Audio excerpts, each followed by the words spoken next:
Hi there, today we're going to be changing the subject of the equation. Changing the subject of the equation. The subject of the equation is a single variable on the left-hand side of the equation. For example, in the formula for the circumference of a circle, we have that the circumference equals to 2 multiplied by pi multiplied by the radius, or c is equal to 2 pi r. The variable c is the subject of the equation. To change the subject of the equation, we can use inverse operations to rearrange the equation. For example, let's make the radius r the subject of the equation c is equal to 2 pi r. On the right, we have r highlighted. We want to get this variable by itself. To do this, we can divide 2 pi away. We then have c divided by 2 pi equals to r. Next, we'll flip the equation so we get r by itself on the left-hand side of the equation.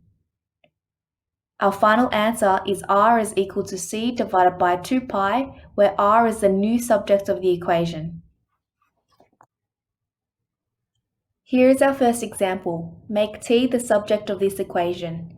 S is equal to d divided by t. You may recognize this equation as speed is equal to distance divided by time.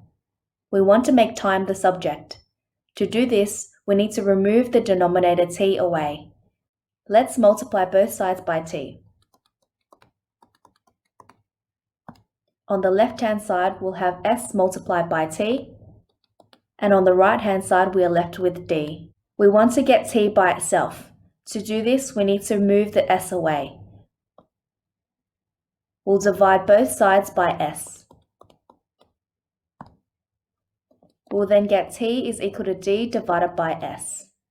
Therefore, we have time is equal to distance divided by speed. Here is our next example. Make g the subject of this equation. H equals to 1/3 bracket g plus 4. We can rewrite this equation as h is equal to 1/3 multiplied by g plus 4 divided by 1. This means that h equals to g plus 4 divided by 3. We want to remove the 3 from the denominator. To do that, we'll multiply both sides by 3. On the left-hand side, we'll have 3h, and on the right-hand side, we'll have g plus 4. We want to get g by itself. To do this, we need to subtract 4 to both sides of the equation to remove the plus 4. On the left-hand side, we'll have 3h subtract 4, and on the right-hand side, we'll have g. The last step is just to flip the equation so that we have g on the left-hand side of the equation. Our answer is g equals to 3h subtract 4.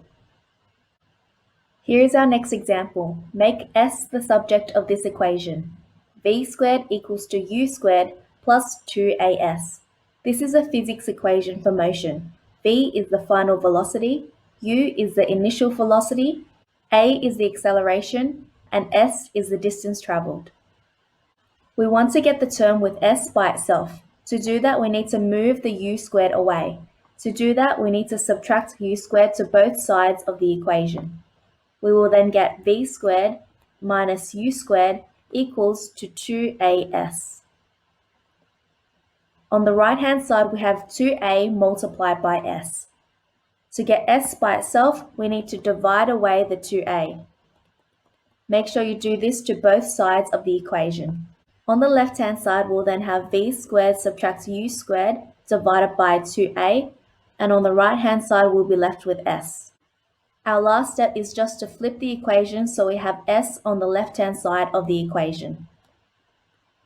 Our answer is s is equal to v squared subtract u squared divided by 2a.